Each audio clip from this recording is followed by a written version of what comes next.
daan papunta sa iyong hayakal upang doon makapiling ka at maramdaman ang iyong presensya, aming hari na minamahal. Sa iyo lamang po nararamdaman ang kapanatagan ng aming buhay. Sa mundong magulo at maingay, kami ay pong ilayo sa mga kaaway, na kami sa iyo ay gustong ihiwalay. Kahit may mga balaki sa aming daraanan, hindi po ito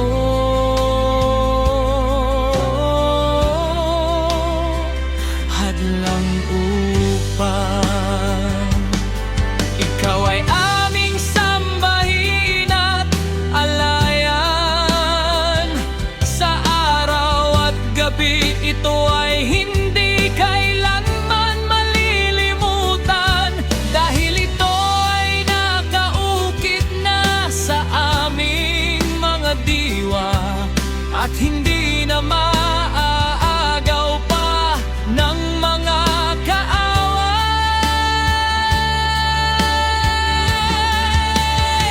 Nakaukit sa aming puso ang iyong katotohanan, hindi maaagaw ni numan.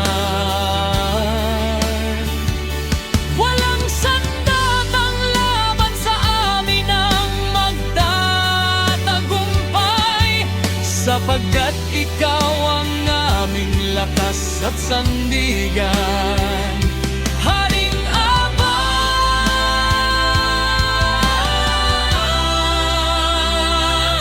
Yahweh,